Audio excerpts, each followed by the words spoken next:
حضرات، ہم جس دور میں ہیں اس دور میں ہماری بے شمار پریشان کن صورتحال میں سے ایک بہت پریشان کن صورتحال یہ ہے کہ آج کا مسلمان اپنے ایمان کے باب میں بہت زیادہ غیر محتاط ہو چکا ہے، اور اس کا نتیجہ یہ ہے کہ بے شمار انسانوں کا ایمان چھن چکا ہے اور ان کو پتہ بھی نہیں کہ ہمارا ایمان چھن گیا ہے۔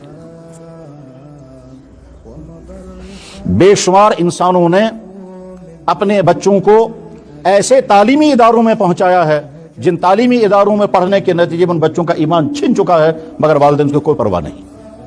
بے شمار ایمان والے وہ حرکتیں کرتے ہیں جن حرکتوں کی وجہ سے یقیناً ایمان ختم ہو جاتا ہے، مگر وہ نہ سوچنے کو تیار ہیں، نہ سمجھنے کو تیار ہیں، نہ ماننے کو تیار ہیں۔ سمجھتے ہیں اس مسلمان، ہم مسلمان ہیں، اب اسے کیا کہہ سکتے۔ بہرحال ارتداد ہمیشہ رہا ہے۔ جان بوجھ کر کے کوئی انسان اپنا اسلام چھوڑ کر کے کفر کی طرف چلا جائے، ایسا واقعہ آ سکتا ہے۔ یہ کب ہوگا؟ کہ جب اللہ تعالیٰ شانہ نے اس کے ذہن کو ایمان سے محروم کر دیا ہو۔ اب وہ چاہے کسی مفاد کی بنا پر، چاہے کسی غلط فہمی کی بنا پر، چاہے کسی لالچ کی بنا پر، اور چاہے کسی پریشر کی بنا پر ایمان چھوڑ کر کفر کی طرف چلا جائے۔ ایسا ہوگا لیکن بہت کم ہوگا۔ اس سے زیادہ جو واقعات پیش آئیں گے وہ کیا ہوں گے کہ انسان ایسی حرکتیں کرے گا جن حرکتوں کی وجہ سے وہ آدمی ایمان سے چلا جائے گا۔ مثلا کسی بھی کفر کی کوئی ایسی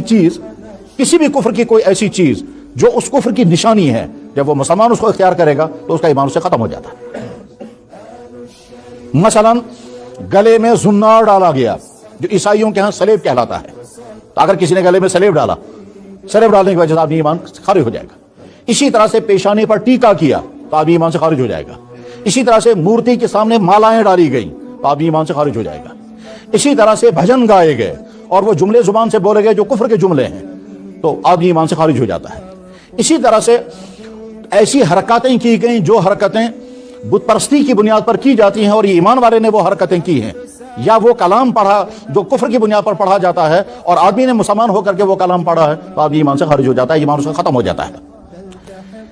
اس نقطے کو سامنے رکھ کر کے غور کیا جائے، وہ ہمارے جن سکولوں کے اندر بچوں کو وہ پرائر پڑھائے جاتے ہیں جن پرائروں میں کھلم کھلا کفر ہے اور شرک ہے، تو یقیناً وہ استاد جو پڑھانے والا ہے اگر وہ ایمان والا ہے، وہ بچے جو پڑھنے والے ہیں اگر وہ ایمان والے ہیں، تو ان کفر کے پرائروں کو پڑھنے کے نتیجے میں ان کا ایمان ختم ہو جاتا ہے۔ اسی طرح سے کفر کے لاحق ہونے کی ایک اور قسم جو ہے اس کا خطرہ بہت زیادہ رہتا ہے، وہ یہ اللہ کی ذات کے بارے میں، اللہ کے نبی علیہ السلام کی ذات اقدس کے بارے میں، قرآن کریم کے بارے میں، آخرت کے بارے میں، فرشتوں کے بارے میں، انبیاء علیہ السلام کے بارے میں زبان سے ایسے جملے بولے جائیں جو توہین آمیز ہوں، اور ان جملوں کے نتیجے میں آدمی ایمان سے خارج ہو جاتا ہے۔ مثلا اللہ کی ذات کے بارے میں ایسے کمنٹس، ایسے جملے بولے جائیں جو آدمی کے ایمان کے ختم کر دیتے ہیں۔ مثلا فرض کیجئے میں نہیں جانتا خدا کون ہوتا ہے، میں نے جس خدا کو آج تک دیکھا ہی نہیں اس خدا کو ماننے کے لیے میں تیار نہیں ہوں۔ یا مثلا انسان کو کہتا ہے کبھی کہ صاحب تم تو نہ جانے کہاں غائب رہتے ہو، آج کل تو تم ایسے غائب ہو کہ خدا صاحب کو بھی تم مل نہیں سکتے۔ یا مثلا اللہ کی ذات کے بارے میں کسی نے کہا کہ اللہ تعالیٰ بھی بڑا ظالم ہے، یا خدا نہ خواستہ کسی زبان سے نکل گیا کہ اللہ تعالیٰ کو بھی نظر نہیں آتا، اس نے بھی رحم نہیں کیا۔ گھر میں حادثاتی موت ہو گئی اور اس کی بنا پر بہت غمزدہ ہیں، اس غمزدگی میں زبان سے نکل گئے جملے، اے اللہ آپ نے ہم پر یہ ظلم کیوں کیا، اے اللہ یہ بیچارہ معصوم تھا اس کو کیوں آپ نے مار دیا، کیا اس نے کیوں۔ اس طرح کے جملے جو اللہ کی ذات کے بارے میں ہیں، اس کے لیے فارمولا بنا ہوا ہے۔ اللہ کی ذات کے بارے میں وہ جملے بولنا جو اللہ کی شان کے لائق نہیں ہیں وہ کفر ہے۔ کہ فقہ کی کتابوں میں تمام مسائل ہوتے ہیں، ان فقہ کی کتابوں میں جہاں تمام مسائل ہوتے ہیں وہاں ایک بڑا چپٹر ہوتا ہے الفاظ کفر کا۔ کون سی چیزیں ایسی ہیں جن کی بنا پر آدمی کا ایمان چھن جائے گا اور آدمی کو پتہ بھی نہیں چلے گا اور آدمی کافر ہو جائے گا۔ اس میں وہ حرکتیں بھی شامل ہوتی ہیں جن حرکتوں کی بنا پر آدمی ایمان سے نکل جاتا ہے، وہ الفاظ بھی وہاں لکھے ہوئے ہوتے ہیں جن الفاظ کی بنا پر آدمی کا ایمان ختم ہو چکا ہوتا ہے۔ اب اگر خدا نہ خواستہ کسی انسان سے ایسی کوئی حرکت ہوئی ہے جس کے نتیجے میں اس کا ایمان ختم ہو گیا ہو، یا ایسا جملہ اس نے زبان سے بولا ہے جس کے نتیجے میں اس کا ایمان ختم ہو گیا ہو، تو وہاں آگے اس کا حکم بھی لکھا ہوا ہوتا ہے کہ اس کے لیے حکم یہ ہے کہ نئے سرے سے کلمہ پڑھے، اس کے لیے حکم یہ ہے کہ نئے سرے سے اس کا نکاح پڑھا جائے، اور اگر شوہر تیار نہ ہو تو بیوی کو حکم آ جاتا ہے کہ اس سے دور ہو جاؤ، اور اگر بیوی سے اس طرح کی کوئی غلطی ہوئی ہوگی تو شوہر سے کہا جاتا ہے کہ بیوی کو الگ کر دو۔ ابھی میں نے حدیث سنائی تھی، اللہ کے نبی علیہ السلام نے فرمایا کہ صبح کو ایک آدمی مومن ہوگا، شام کو کافر ہوگا۔ مجھے یاد ہے ایک دفعہ رات کے تقریباً 11 بجے کسی صاحب نے مجھے فون پر مسئلہ پوچھا، کہتا ہے جی میری بیوی ویسے تو بہت اچھی ہے، نماز گزار ہے، اور ابھی عشاء کی نماز بھی پڑھی ہے، ابھی عشاء کی نماز بھی اس نے پڑھی ہے۔